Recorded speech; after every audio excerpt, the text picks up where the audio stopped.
Hello friends, അങ്ങനെ പുതിയൊരു വീഡിയോയിലേക്ക് എല്ലാവർക്കും സ്വാഗതം. നമുക്കറിയായിരുന്നു ഇന്നലെ മലേഷ്യയിൽ വെച്ച് ഗ്രാൻഡ് ഓഡിയോ ലോഞ്ച് നടക്കുകയായിരുന്നു നമ്മുടെ ജനനായകൻ്റെ. അപ്പം നമ്മുടെ ഈ സിനിമ ഇറങ്ങിയപ്പോൾ തൊട്ടേ ഒരു വൺ ലാസ്റ്റ് ഡാൻസ് അല്ലെങ്കിൽ വൺ ലാസ്റ്റ് ടൈം എന്നുള്ള ടാഗ് ലൈനിലാണ് ഇറങ്ങുന്നത്. അപ്പോൾ പലരും പറഞ്ഞ് ഈ പടത്തിന് വേണമെങ്കിൽ ഒരു പ്രൊമോഷന് വേണ്ടി ആയിരിക്കും എന്നുള്ള രീതിയിലാണ്.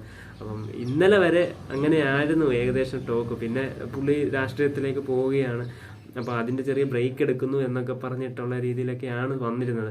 അപ്പം നമ്മൾ ആദ്യം വിചാരിച്ച് രാഷ്ട്രീയത്തിലേക്ക് പോവുകയാണ്, ജനങ്ങളിലേക്ക് ഇറങ്ങുകയാണ്, അപ്പം ഒരു ബ്രേക്ക് എടുക്കും, അപ്പം തിരിച്ചു വരുമെന്നുള്ളൊരു പ്രതീക്ഷ ഉണ്ടായിരുന്നു ഇന്നലെ വരെ.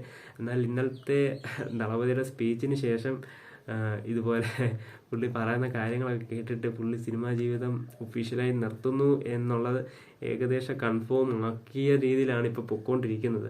അപ്പം അത് കേട്ടപ്പോൾ തൊട്ട് ഭയങ്കര ഒരു കാരണം ഇപ്പോഴും നമുക്ക് വിശ്വസിക്കാനാവുന്നില്ല പുള്ളി നിർത്തുകയോ ഇല്ലയെന്ന് ഇപ്പോഴും 100% കൺഫേം ഒന്നുമില്ല. എന്നാൽ പുള്ളി പറഞ്ഞത് നമ്മൾ ജനങ്ങൾക്ക് വേണ്ടി, അതായത് പുള്ളിയുടെ ഫാൻസിന് സിനിമ സമർപ്പിക്കുന്നു എന്നുള്ള രീതിയിലൊക്കെയാണ് ഇപ്പോൾ സംസാരം, പുള്ളിയുടെ ടോക്ക് വന്നത്. അപ്പം അതൊക്കെ കൊണ്ട് ഏകദേശം എല്ലാവരും വൺ ലാസ്റ്റ് ടൈം എന്നുള്ള രീതിയിലാണ് ഇപ്പോൾ ഇരിക്കുന്നത്. അപ്പം അത് കേട്ടപ്പം സത്യം പറഞ്ഞാൽ ലൈവ് പരിപാടിയായിരുന്നു നടന്നത്. അപ്പം അതിൻ്റെ വീഡിയോ കട്ട്സൊക്കെ ഇറങ്ങിയിട്ടുണ്ടായിരുന്നു. അപ്പം കേട്ടപ്പോൾ ഭയങ്കര ഒരു വിഷമം തോന്നി, പുള്ളി സിനിമാ ജീവിതം ഒഫീഷ്യലായിട്ട് നിർത്തുകയാണോ എന്നുള്ള രീതിയിൽ. അപ്പം എന്തായാലും പുള്ളി തിരിച്ച് വരണം എന്നുള്ള ഒരു ആഗ്രഹമാണ് എനിക്കും എന്നെപ്പോലുള്ള എല്ലാ കോടിക്കണക്കാன വിജയ് ഫാൻസിനും എല്ലാം ഉള്ളത്.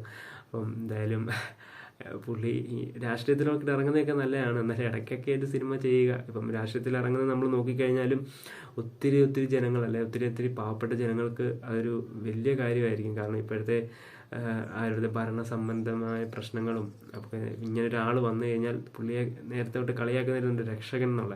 അപ്പം അത് കറക്റ്റ് ടാഗ് ലൈനാണ്. അപ്പോൾ ആ രക്ഷകൻ ജനങ്ങളിലേക്ക് ഇറങ്ങുന്നതും നമുക്ക് ഭയങ്കര ഒരു പ്രൗഡ് മൊമെൻ്റ് ആണ്, അല്ലെങ്കിൽ വിജയ് ഫാൻസിനെ സംബന്ധിച്ച ഒരു സന്തോഷ നിമിഷമാണ്. എന്നാൽ ഇടയ്ക്കൊക്കെ ഒരു വർഷത്തിലൊരു 2 വർഷം കൂടി ഇരിക്കുമ്പോൾ ഒരു സിനിമയോ അല്ലെ 3 വർഷം കൂടി ഇരിക്കുമ്പോൾ ഒരു സിനിമയൊക്കെ ചെയ്താൽ നമുക്ക് ഭയങ്കര ഒരു സന്തോഷമായിരിക്കും. അപ്പം എന്തായാലും ഒഫീഷ്യലായിട്ട് ഇതുവരെ സ്ഥിരീകരിച്ചിട്ടില്ല, എന്നാലും ഒരു 50-50 ചാൻസിലാണ് ഇപ്പോൾ ഇങ്ങനെ നിൽക്കുന്നത്. പുള്ളിയുടെ ഇന്നലത്തെ സ്പീച്ചിലൊക്കെ ഏകദേശം കൺഫേം ആകുന്നു എന്നുള്ള രീതിയിലാണ്, അതായത് സിനിമാ ജീവിതം നിർത്തുന്നു, രാഷ്ട്രീയത്തിലേക്ക് ഇറങ്ങുന്നു എന്നുള്ള രീതി. അപ്പോൾ എന്ത് വന്നാലും നമ്മൾ പുള്ളിയുടെ കൂടെ കാണും. ഫാൻസുകാരാണേലും സിനിമാ പ്രേമികളാണേലും എന്ത് പുള്ളി തീരുമാനം എടുത്താലും പുള്ളിയുടെ കൂടെ നമ്മൾ ഉറച്ചു നിൽക്കും.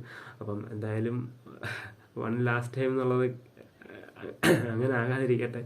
അപ്പം പുള്ളി ഇനി അഭിനയിക്കണം എന്നുള്ളതാണ് എൻ്റെ ആഗ്രഹം, എല്ലാ ഫാൻസുകാരുടെ ആഗ്രഹം. അതുപോലെ തന്നെ പുള്ളി തിരിച്ച് വരട്ടെ, രാഷ്ട്രീയത്തിൽ സജീവമാകട്ടെ. അപ്പോൾ ഇന്നത്തെ വീഡിയോക്ക് ഇത്രയേ ഉള്ളൂ. അപ്പോൾ അടുത്ത വീഡിയോ കാണുന്നവരെ ബൈ.